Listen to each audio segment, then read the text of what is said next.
Olá, seja bem-vindo a mais um encontro nosso do 7 a 7, refletindo nesta semana nas perguntas do Breve Catecismo de Westminster que tratam de bênçãos adquiridas por Jesus Cristo para a sua igreja. Ontem nós vimos a doutrina clássica da justificação pela fé.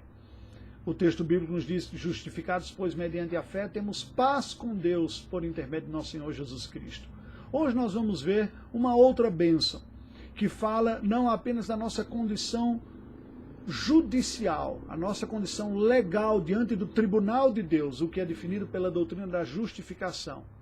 Mas a doutrina da adoção vai falar da nossa condição relacional diante de Deus.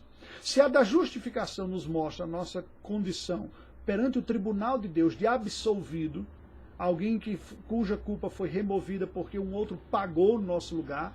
A da adoção está falando da bênção que Deus comunica para os que creem em Jesus Cristo sobre a própria relação com Deus.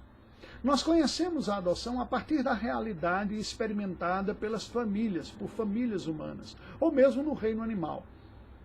A adoção, que significa que você passa a tratar como sendo da família ou como um filho seu, aquele que naturalmente não foi por um processo de aquisição, de incorporação, também é verdade espiritualmente com relação a Deus.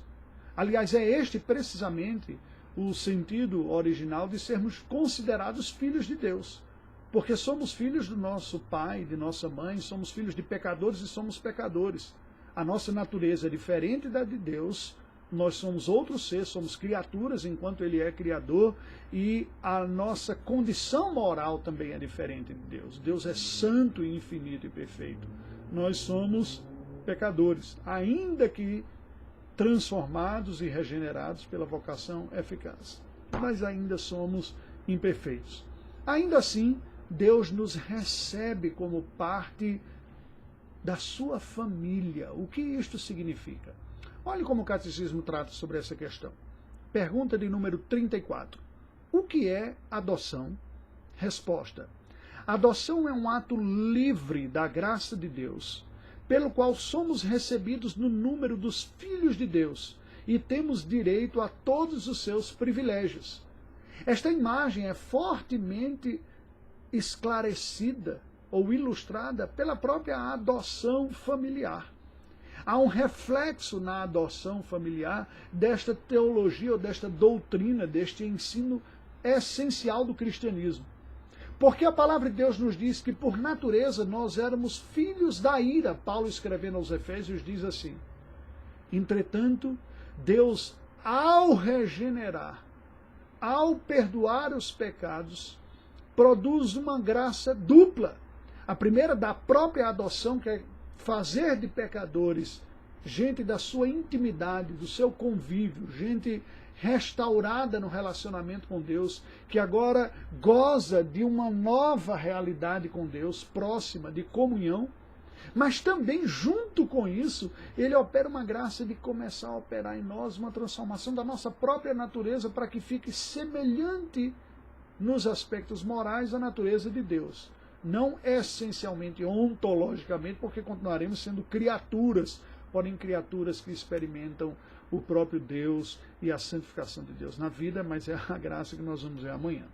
Veja como o apóstolo João escreve isso na sua primeira carta, capítulo 3, versículo 1. Vede que grande amor nos tem concedido o Pai, ao ponto de sermos chamados filhos de Deus. E de fato somos filhos de Deus.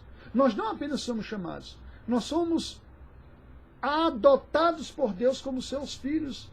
E de fato, verdadeiramente, assim o somos diante de Deus, que se relaciona conosco como um pai amoroso se relaciona com seus filhos.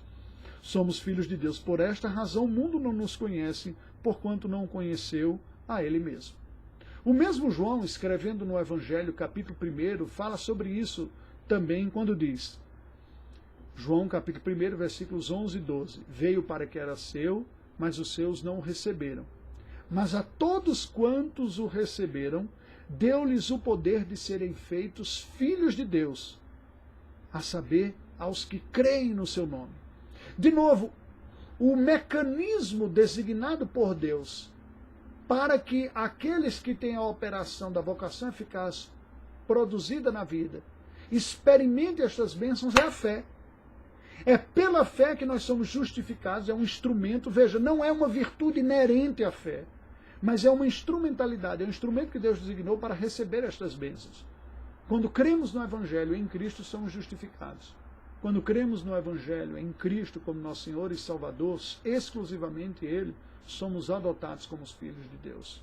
Somos incluídos num novo relacionamento com Deus, relacionamento de intimidade. Quando Paulo escreve aos Efésios, capítulo 2, versículo 19, ele diz assim: agora já não sois estrangeiros e peregrinos, mas concidadãos dos santos e sois da família de Deus. Ou ainda, quando ele escreve aos Romanos, capítulo 8, a partir do verso 14, nós lemos: pois todos os que são guiados pelo Espírito de Deus são filhos de Deus. Porque não recebestes o espírito da escravidão para viverdes outra vez atemorizados, mas recebestes o espírito da adoção, baseados no qual clamamos Abba, que significa papai, paizinho, pai querido. O próprio Espírito testifica com o nosso espírito que somos filhos de Deus. Fomos adotados e transformados em filhos de Deus. O Espírito habita em nós. A nossa natureza agora se inclina para Deus. Ele é o nosso Pai, Ele tem um relacionamento de comunhão conosco. Ora, se somos filhos, somos também herdeiros, herdeiros de Deus e co-herdeiros com Cristo, como filhos adotados. Cristo é o eterno Filho de Deus, de mesma natureza, santo, poderoso, divino. Mas quando cremos nele, nós somos feitos co-herdeiros com Cristo, como verdadeiros irmãos adotados. Se com ele sofremos, para que também com ele sejamos glorificados. Queridos, esta é a bênção da adoção. Oremos ao Senhor. Deus bendito, nós te louvamos. Te louvamos, Senhor, pela tua graça, pela tua misericórdia, pela tua livre e graciosa manifestação de amor em alcançar pecadores como nós, nos regenerando pelo teu Espírito e pela fé que tu mesmo nos concedes, fazendo-nos teus filhos numa nova relação, relação de comunhão, de amor contigo. Dá-nos a graça de desfrutar, cultivar crescentemente este relacionamento. Em nome de Jesus. Amém. Deus nos abençoe. Aguardo você amanhã.